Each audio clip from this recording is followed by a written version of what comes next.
Hi, Gerhard Bloom, once again looking at the tyranny and the delusions of the social justice movement. So, yep, social justice, stupidity, and tyranny is getting people raped and killed. Yes, another young woman raped and brutally killed. I think she was a mother of 5. Absolutely awful. And there's been several. Laken Riley, beaten to death, right, by an illegal immigrant. And we're told that, the responsibility lies with the criminal. It lies with the criminal, but every illegal act, including jaywalking, committed by an illegal immigrant, is the fault of the government for not sealing that border. That's a basic duty of the government. The most basic duty of the government is to secure the safety of its citizens, not to open the door and welcome all of the poor huddled masses. Perhaps you didn't know these poor huddled masses that arrived at Ellis Island, many of them returned home, right? They realized they couldn't make it, and no generous welfare programs back then. You either made it or you packed your shit and you got on a boat and you went back home where hopefully life worked out for you better. But now they open up the gates. Millions and millions of illegal immigrants have absolutely flooded in. And these people arrive, I've mentioned this before, right? When they arrive, they're offered food support, housing support, transportation support. Where do you want? No, I'd like to go to New York. I hear they have nice hotels there. And yes, brought off to New York, put up in a nice hotel. And the taxpayer is paying for this. But they're paying for this also with increasing violence and insecurity. Remember, just a few months back, a swarm of these illegal immigrants attacking New York City police. Shameful. And yet people getting raped and killed. There are Venezuelan street gangs, sophisticated street gangs, preying on American citizens. Awful. And what did the Americans do to deserve this? And just a couple of days ago, the FBI scooped up, 8 terror suspects, links with ISIS, right? ISIS, these are the people who brought you, mass beheadings and the sexual and slavery of those Yazidi women, right? Thousands of Yazidi women sold and traded as sexual slaves. This is Islam, by the way, because the Prophet, he had sexual slaves, right? He engaged in a lot of beheadings, right? So did Al-Qaeda, right? Al-Qaeda. At any rate, amongst these people flooding in are, people from Afghanistan, from Pakistan, from Iran, people, and I have very dear friends from Iran as it happens. They have no love for the Ayatollahs and the Islamic tyranny. And I'm sure there's wonderful people from a great many countries of the Middle East that want to escape the tyranny of Islam.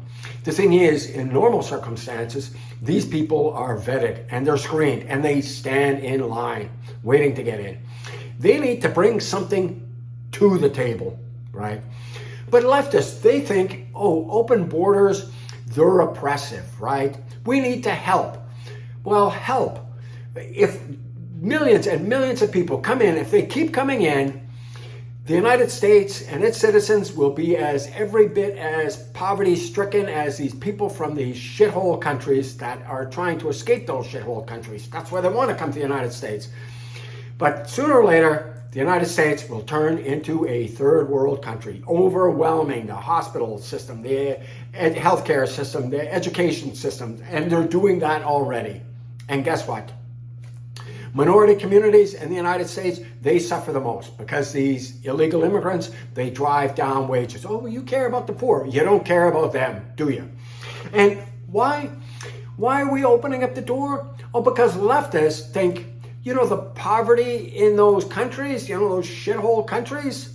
And yes, when you need to relieve yourself, you don't have a nice porcelain toilet to relieve yourself on. No, you squat over a fly-infested hole in the ground. This is the way a great many people of the world live. And it's not technology that explains this miracle. It's economic prosperity. But no, you open up the doors. Leftists tell you the poverty, it's colonialism and neo-colonialism. Absolute nonsense. You know who was a colony? Hong Kong was a colony and one of the most prosperous countries or protectorates in the world. And of course now China has its hands on the goose that's laying the golden egg. And let's hope they don't destroy its wealth. Speaking of China, millions and millions of people were living in abject poverty. Right? I don't want to go over the horrors of Mao's China. Millions, between 40 and 60 million people were killed by the Maoist regime. The Cultural Revolution and the Great Leap Forward, absolute disaster, corrupt, tyrannical murders. Same thing, Soviet Union.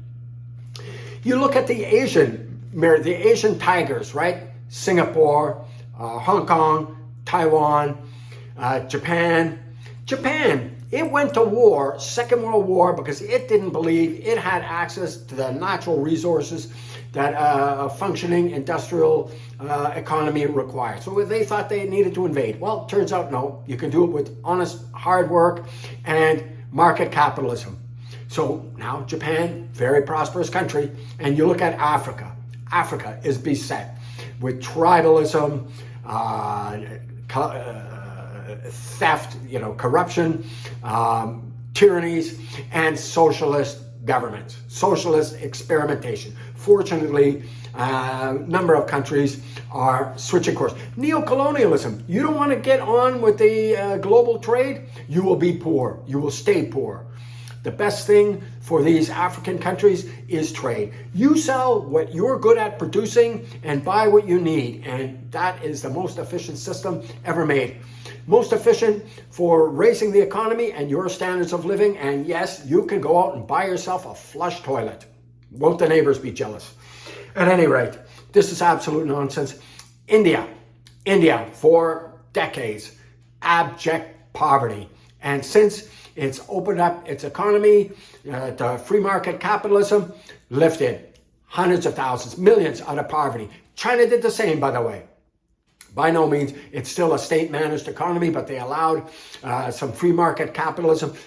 The fastest, sharpest reduction in poverty in human history. Socialism is a cancer. It's a cancer. And these flag-waving idiots who think, yeah, socialism is the answer. Socialism is the answer. It's like playing Jeopardy. If the question is how to produce poverty, tyranny, and corruption in the shortest period of time, there is no political ideology that can equal it in its ability to produce, like I say, poverty, tyranny, and corruption, and mass death.